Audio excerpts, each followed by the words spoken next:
The Pelicans traded into the second round of the NBA draft to take Kentucky guard Antonio Reeves, and I'm going to tell you why that could be a steal of a pick. Plus, what does David Griffin mean when he says the Pelicans won't be an apron team? It doesn't necessarily mean they're being cheap, and actually might mean they spent a lot of money.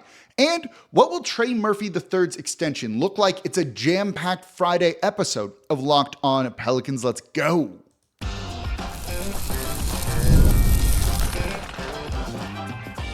You are Locked On Pelicans, your daily New Orleans Pelicans podcast, part of the Locked On Podcast Network, your team every day. Welcome to another edition of Locked On Pelicans, the daily podcast covering your favorite team, the New Orleans Pelicans and NBA, part of the Locked On Podcast Network, your team every day, available wherever you get your podcasts and available on YouTube. I'm your host, Pelicans Insider, credential member of the media, Jake Madison, at NOLA Jake on Twitter, here with y'all on this Friday, and we have a jam-packed show. The draft is done, free agency is starting. Where do the Pelicans stand financially, and what the heck did David Griffin mean when he said this team won't be an apron team? Look, if they actually spend money, they can't be an apron team. I'll explain that in the second segment of today's show. But I want to get started with Antonio Reeves, someone that the Pelicans traded into the second round to get. This was someone I'm high on. He could be a steal, and I'll tell you why. Today's episode of Locked On Pelicans is brought to you by GameTime. Download the GameTime app, create an account, and use code LOCKEDONNBA for $20 off your first purchase. Terms apply.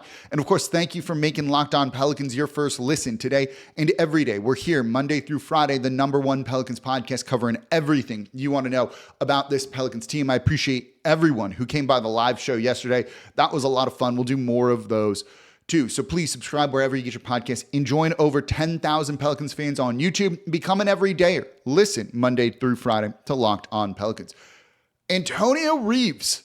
This is a dude that I was pretty high on, not as someone you would take in the first round or even the second round. And before the second day of the draft started, I tweeted out, keep an eye on him as an undrafted guy the Pelicans might want to sign. Well, I guess they didn't think he was going to be there as an undrafted guy and traded into the first round to go and get him. I do think this is ultimately a good pick by the Pelicans, but let's start with this. Let me play you a clip from Locked On Kentucky breaking him down a little bit. Antonio Reeves from the Kentucky Wildcats is a off-ball scorer that I think you're going to want to take a closer look at. Hi, my name is Lance Dahl, host of the Locked On Kentucky podcast, and Reeves was awesome for the Wildcats a season ago. He spent his first 3 years at Illinois State, transferred into Kentucky for his senior season. His super senior season was a thing of beauty. 20 points per game while shooting 51% from the floor and over 44% from three. He has gotten stronger. He can finish at the rim with insane efficiency, and he can get a bucket from just about anywhere. At 6'6", this is a steal, in my opinion, in the NBA draft. You could liken him maybe to a Justin Holiday or a Landry Shamet, but I think Reeves could be more. For more on Reeves and the Kentucky Wildcats, subscribe to Locked On Kentucky on YouTube or wherever you get your podcasts. There you have it, right? Like, this is a guy that does it at all three levels. You know, the knock on him probably going into the draft is he's older. This is a multi-year college basketball player, 5-year player, 2 with Kentucky in the SEC, Illinois State before that. But he put up numbers last season, over 20 points per game, shot from three, 44.7% on 5.7 attempts. And the dude has some of the best touch, I think, in this draft. The reason he fell down is because he's not a great defender, even though he has good size at 6'8", but a bit of a slim frame. Or sorry, not 6'8", 6'4". Who, if he was 6'8", we'd be talking entirely differently about him. But he has some of the best touch. He might have the best mid-range game in this draft, and he at least has the best floater. You remember Etuan Moore and those beautiful little floaters that he had? You see it here with Antonio Reeves, and he is great at that sort of shot. And those shots, that mid-range shot like that, when you break them out sparingly, or use them selectively, I should say, is something that will be open. But he doesn't look to only do that. He takes them when they're there. The other thing, though, is he's talented at scoring at the rim. You know, he can do it a little bit with both hands, but he's capable of just generating his own shot, getting to the basket and scoring. One of the things to keep in mind with him is he's an off-ball scorer. This is not a point guard. This is not someone that's going to dish out assists to teammates very often or anything like that. In fact, last season, with his high usage rate, right, led Kentucky in scoring, 1.6 assists. He's a score first kind of guy, which can be good or bad, but on the second unit with the Pelicans, someone who can just go and get their own shot, I don't really hate that. But he does work well off ball too. Just because you're a score first guy doesn't mean you're bad off ball. He can relocate really well. He cuts really well too. So you can see him out there on the court alongside Zion Williamson and some of these other players as someone who's going to be moving around, looking to cut, to get into the lane, get a pass from Zion and score that way.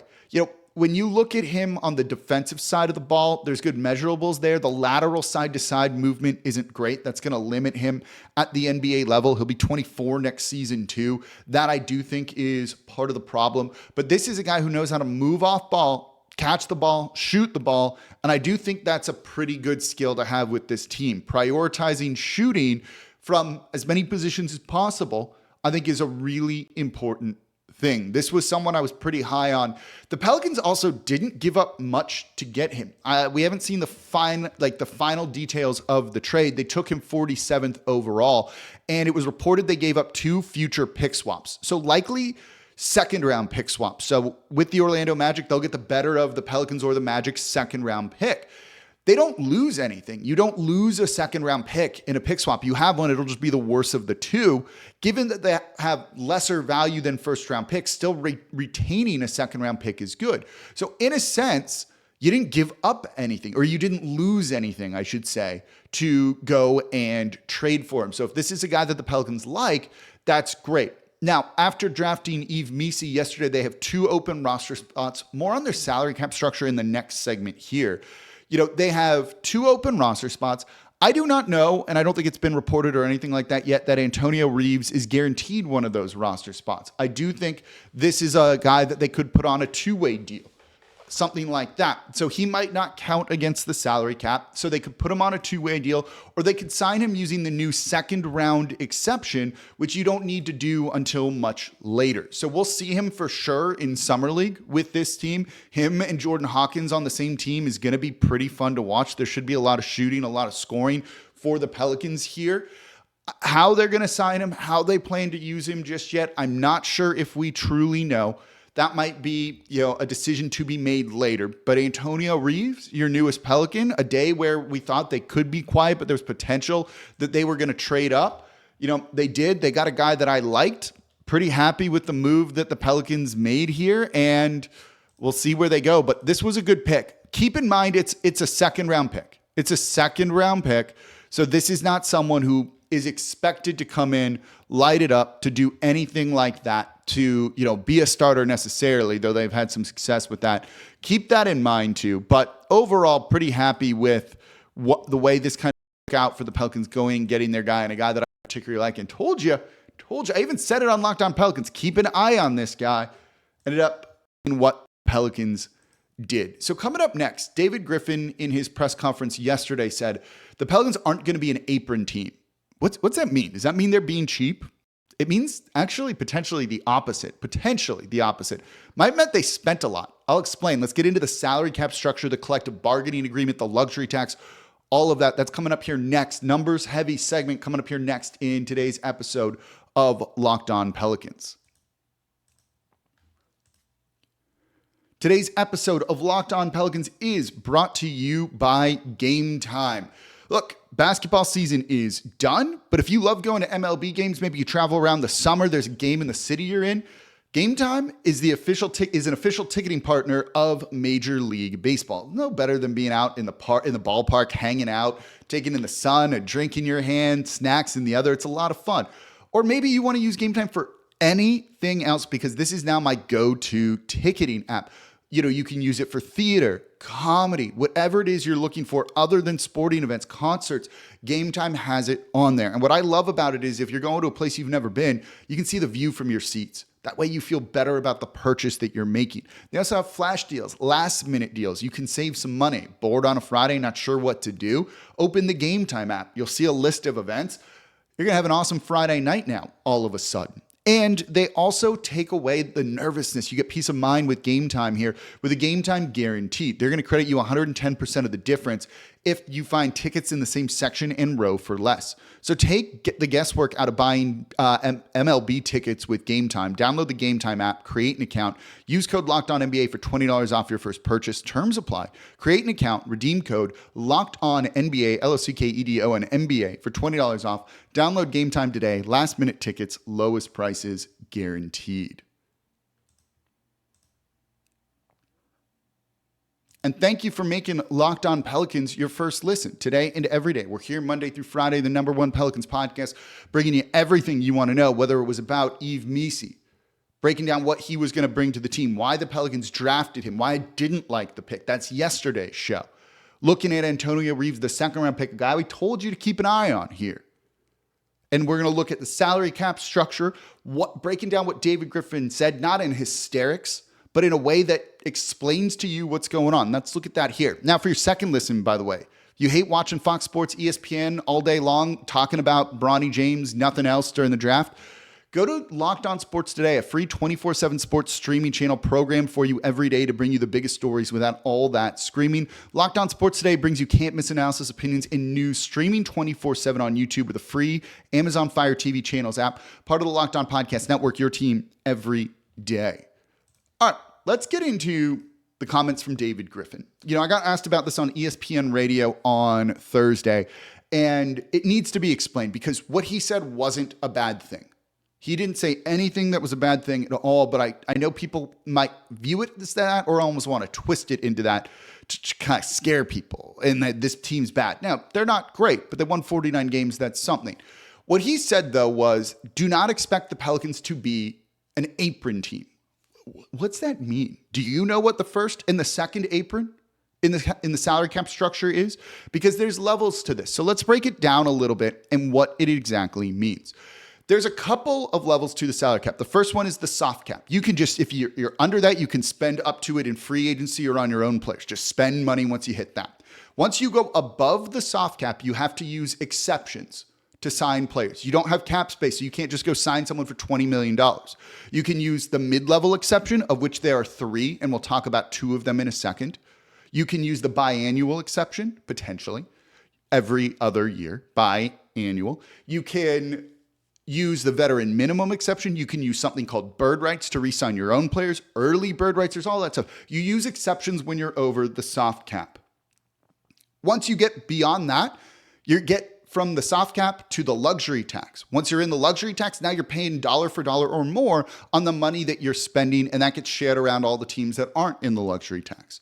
The luxury tax this year is at $171 million. We're gonna round to make this easier. $171 million. Right now, before they get to the luxury tax, and this counts Yves Missi's number in it with the 13 guaranteed contracts the 13 contracts they have on the books, the Pelicans have a total salary of $178. My estimate is they have about $13.5 million before they hit the luxury tax right now. $7 million above the luxury tax, so beyond the luxury tax. So you're in the luxury tax, $7 million is what's called the first apron. That starts at $178.5 million. Beyond the first apron is then the second apron. That's at right around $189.5 million. The Pelicans have about $21 million to go before they hit the first apron. They would need to spend $22 million in some capacity or bring in salary, right, to hit that second apron. That's a lot of room because when you're making trades, you have to send salary out too. It has to match. So if the Pelicans are trading for someone like Trae Young, it means they're sending out salary really close to his salary cap number.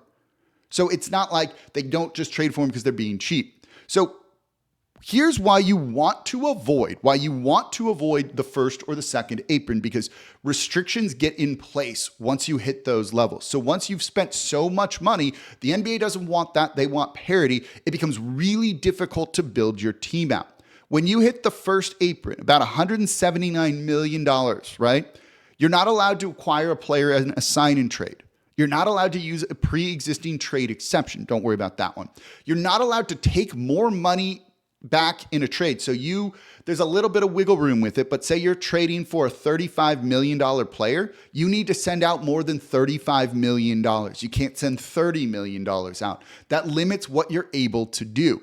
You're not allowed to sign a player waived during the regular season that had pre-existing salary of $13 million or more. So the buyout market becomes really limited there. And you're only allowed the use of the $5.2 million taxpayer mid-level exception.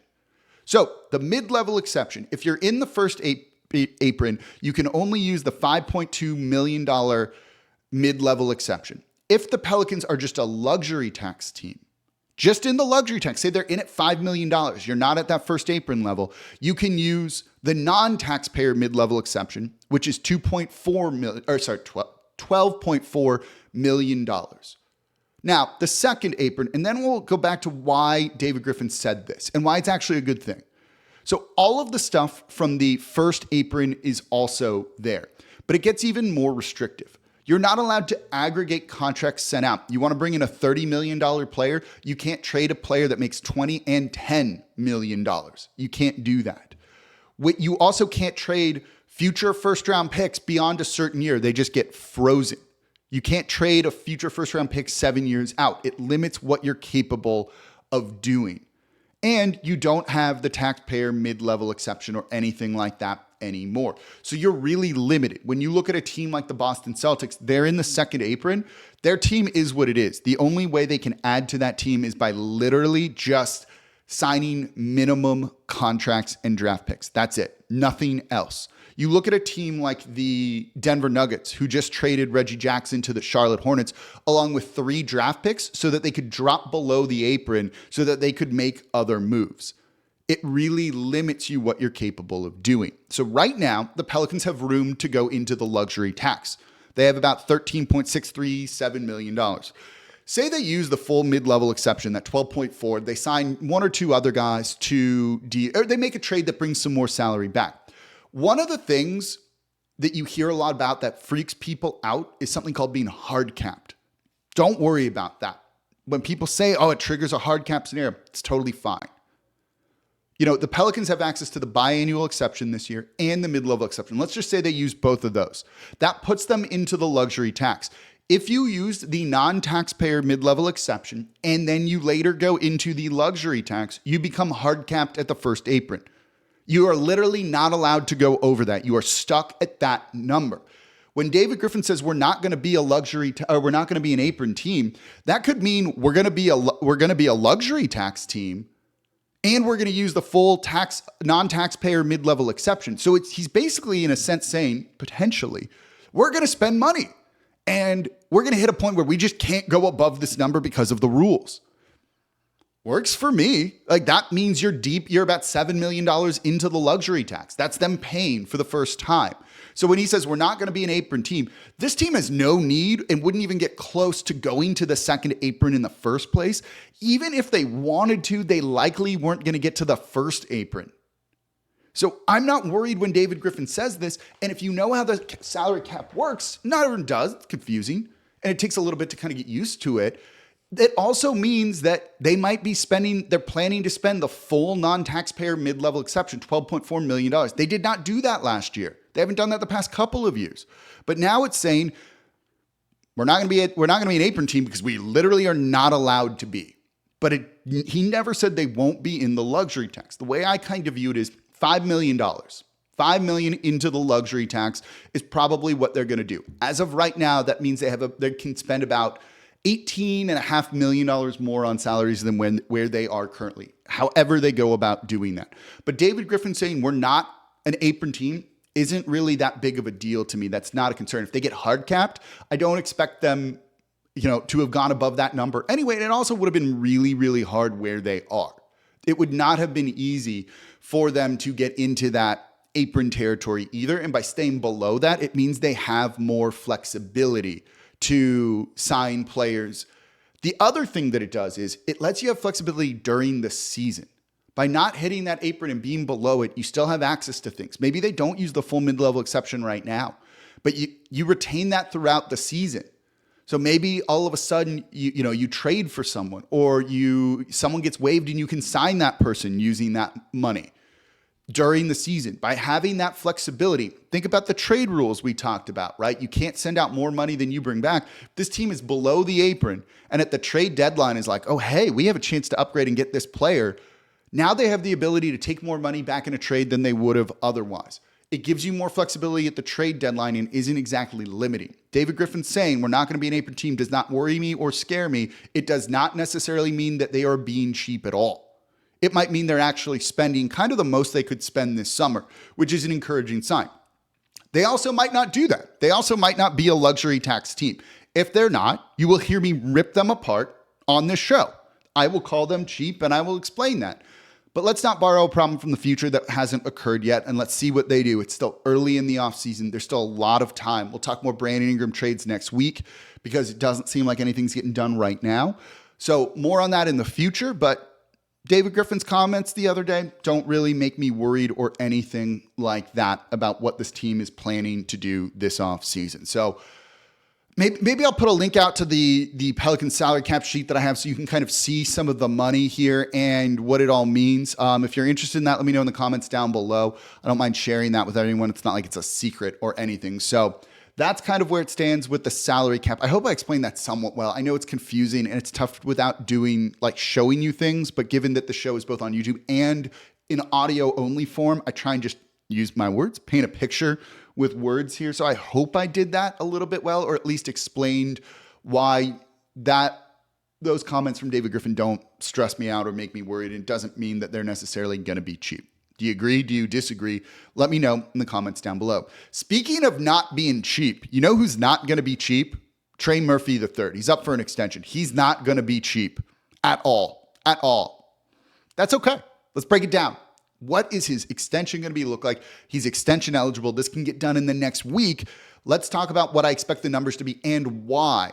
Coming up next in today's episode of Locked On Pelicans. Today's episode of Locked On Pelicans is brought to you by my favorite eBay Motors, and I love them because my cars are running because of eBay Motors. I've got an old 50-year-old Corvette. It's not the easiest thing to find parts for unless you use eBay Motors. Random little parts for the engine, things that fit so your hood closes, all of that. eBay Motors has you covered. With over 122 million parts for your vehicle, you're always going to find exactly what you're looking for.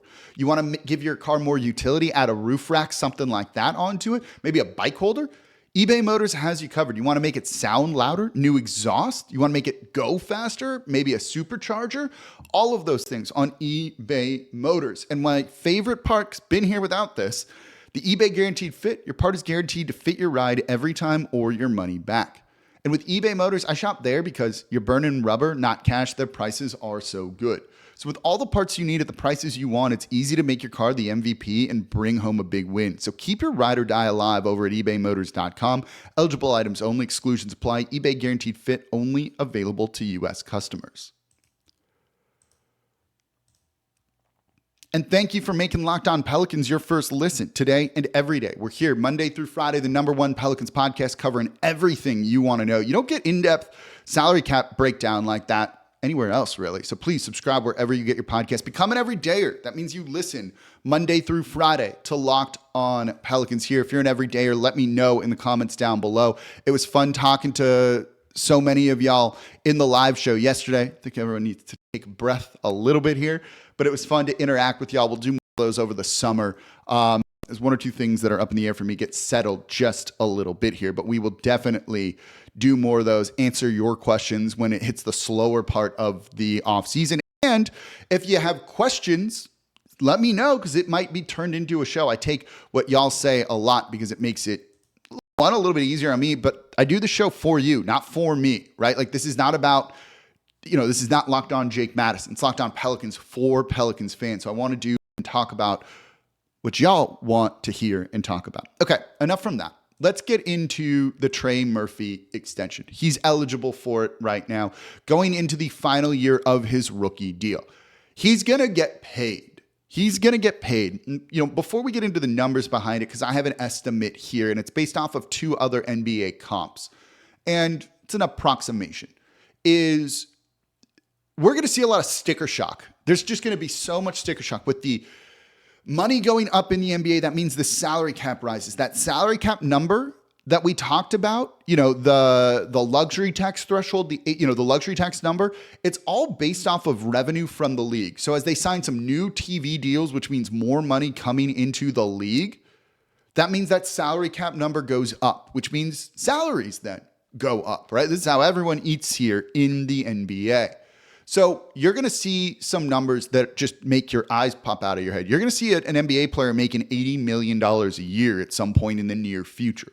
That's a lot of money. Trey Murphy is going to get paid. And 10 years ago, we'd have looked at this number and been like, what the heck? But this is just how it's going to be. He's maybe going to get a contract that pays him more than DeJounte Murray does, right? Murray is a former all-star. But it happens to, whenever you sign your contract, it's indexed off that first year. It can go up, it can go down. There can be raises or declines in it involved. But that's just kind of how it works. So there's going to be a lot of sticker shock, but it's all relative to the salary cap and to other players. So eventually everyone will kind of be on the same page, same level with that sort of thing. So there's two NBA comps, I think, for Trey Murphy's deal that make a ton of sense. The first one is Jaden McDaniels from the Minnesota Timberwolves. Last offseason, I believe he signed a 5-year, $136 million deal.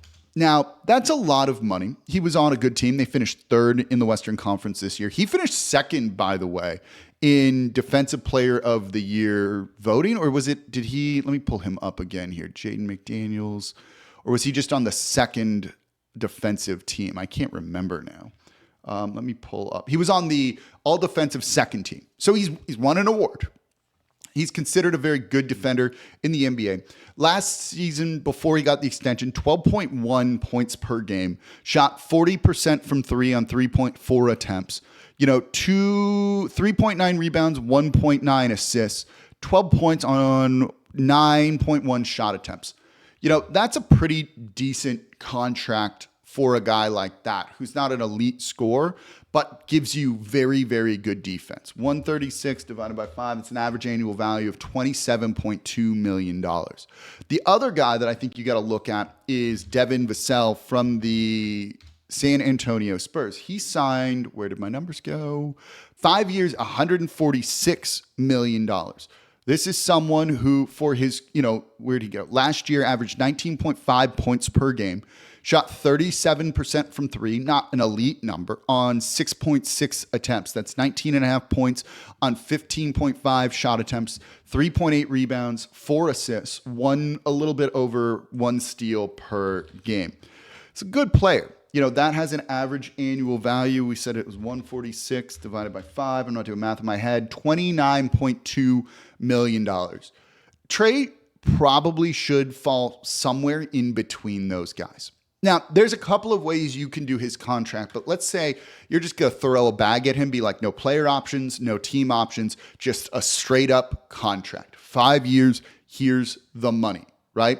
Trey Murphy last season, 14.8 points per game. He did it while shooting 38% from three on almost 8 attempts per game.